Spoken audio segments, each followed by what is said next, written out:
Introduction.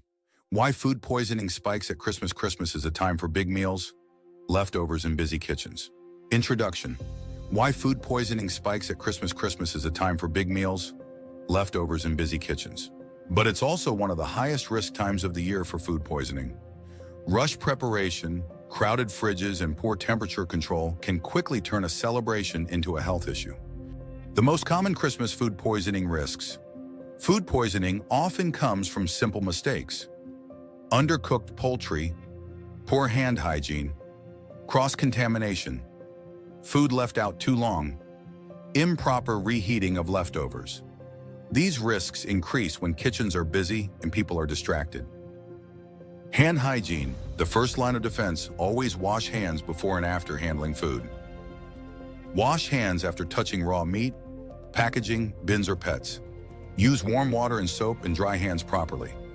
Hand hygiene alone prevents a huge number of foodborne illnesses. Cross-contamination, where most problems start raw. Meat must never contact cooked or ready-to-eat food. Use separate chopping boards and utensils for raw meat and vegetables.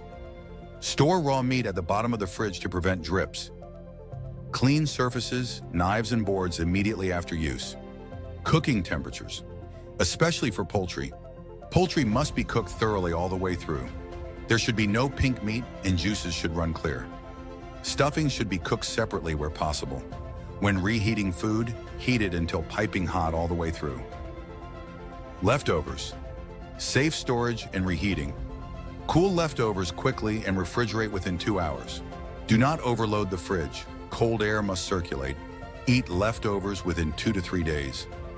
Reheat only once and ensure food is piping hot before eating. Vulnerable people at higher risk. Food poisoning is more dangerous for older adults, young children, pregnant women, people with weakened immune systems. Extra care should be taken when preparing food for vulnerable guests. Cleaning and kitchen housekeeping. Keep worktops clear and clean as you cook. Dispose of packaging and waste regularly. Clean up spills immediately. A tidy kitchen is a safer kitchen, especially during long cooking sessions. Final message: Christmas food should bring people together, not send them to bed sick. Good hygiene, proper cooking, and safe storage prevent most food poisoning cases. A few simple checks make all the difference. Stay safe, stay steady, stay ready.